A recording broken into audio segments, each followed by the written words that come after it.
Hello दोस्तों, नमस्ते, प्रणाम। मैं आशा सरगम। प्रणाम दोस्तों।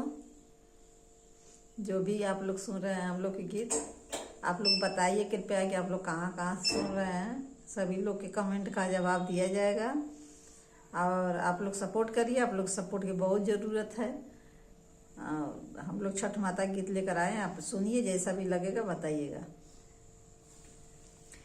लिपि अइली पोती अइली कोठरिया, कोठरी के लावा सजा।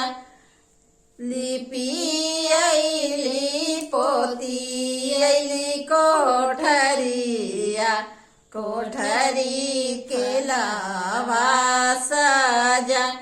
गोदी में से छटकल बालकवा, दिहला के लावा जूठा।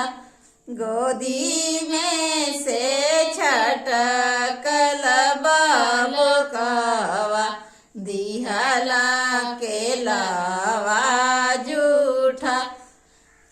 बाबुल दैया, दियाली चटकन चला। बाबुल का मम्मी नीर दैया, दियाली चटकन चला।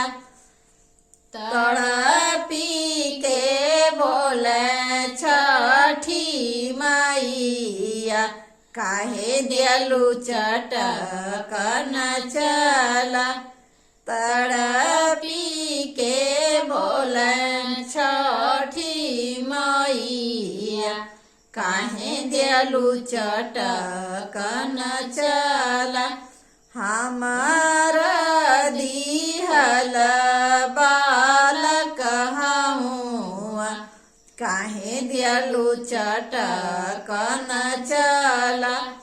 हमार दिहल बालक हमुआ, काहे दियालू चटकन चला। लिपि अइली पोती अइली कोठरिया, कोठरी सुपवा सजा। लिपि अइली पोती अइली कोठरिया, कोठरी सुपवा सजा। गोदी में से छटकल बालकवा, दिहला सुपवा जूठा। गोदी में से छटकल बालकवा, दिहला सुपवा जूठा। बालक का मम्मी नीर दैया, दिहली चटकन चला। बालक का मम्मी नीर दैया, दिहली चटकन चला। तड़पी के बोले छठी मैया, काहे दियालू चटकन चला।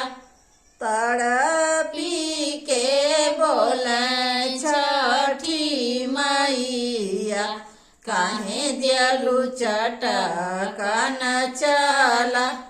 हमारा दिहल बालक हमुआ, काहे दियालू चटकन चला। हमारा दिहल बालक हमुआ, काहे दियालू चटकन चला।